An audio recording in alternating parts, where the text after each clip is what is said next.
Have you ever wondered what your leadership style is? Well, there are a lot of frameworks and models and archetypes of different kinds of leaders, but one of my favorite models actually comes from the world of parenting. So today we're going to look at a matrix around setting expectations, high expectations and low expectations, and offering support, high support and low support.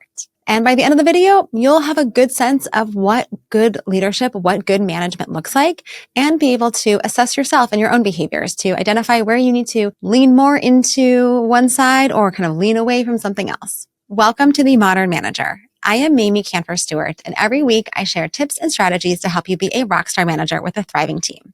Now, before we dive in, make sure you hit that subscribe button so you never miss an episode. Now, the framework that I'm sharing with you today is an adaptation of work done by Dina Brahmand, a developmental psychologist, and Stanford researchers Eleanor McCoby and John Martin. This model has been a huge help for me as a parent, and I've been applying it into the management world because when we engage with our team members, we want similar kinds of outcomes. We want people to be empowered. We want them to do their best work. We want them to be motivated and supported and all of those good things. So let's break it down. The first style of leadership is the authoritative leader. This leader sets high expectations and offers high support. And they are really the gold standard. They're clear, consistent, confident, but they're also caring. Think of the authoritative leader as someone who really holds the line, but also holds space for others. They set clear expectations, but they also check in. They give feedback and share their ideas, but they also listen.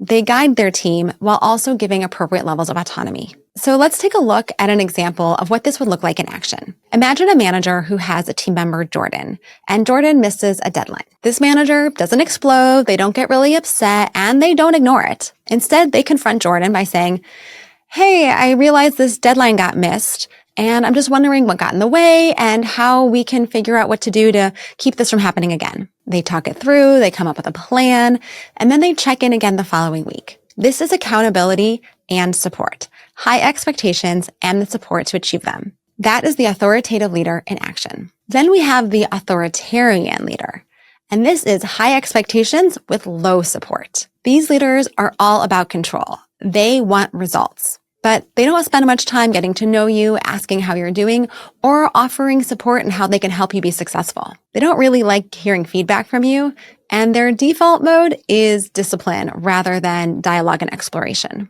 So let's look at that same situation with Jordan and see what an authoritarian leader would do. Jordan misses a deadline, and at the team meeting in front of everyone, the authoritarian leader says, "This is not acceptable.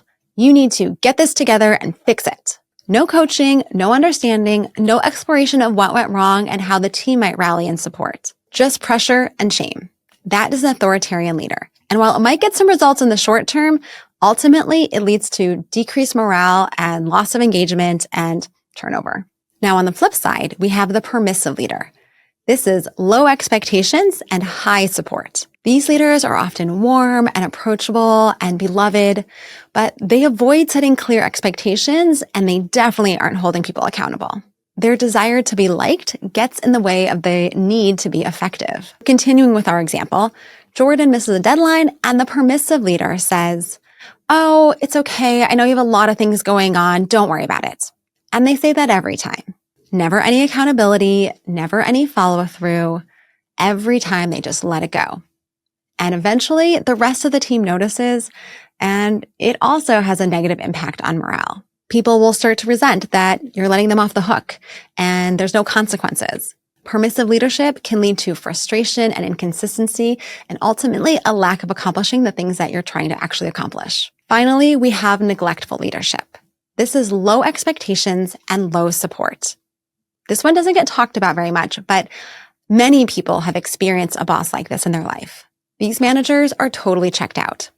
They don't respond to emails, they keep rescheduling or just missing one-on-ones, and they may or may not have any sense of where projects stand. Sometimes it's because they're really overwhelmed or burned out. Sometimes it's because it's just a mismatch for their skill set and the role. And sometimes it's because they're just really disengaged and not interested in the work. So in our case, when Jordan misses a deadline, if they even notice, they might say something like, "Well, that sucks. You're smart. Get us back on track, figure it out," and leave it at that. It's demoralizing, it's disengaging, and ultimately leaves people feeling like they are unsupported and kind of floating off on their own. So take a moment and reflect on your own leadership style. Are you setting clear expectations? Are they high expectations without being unreasonable? Are you offering guidance and support without making excuses for your people? Management is a skill, which means it can be learned over time. It just takes intention and practice. And if you see yourself in more than one style, that's totally normal. It might be situation specific, it might be project specific, or team member specific.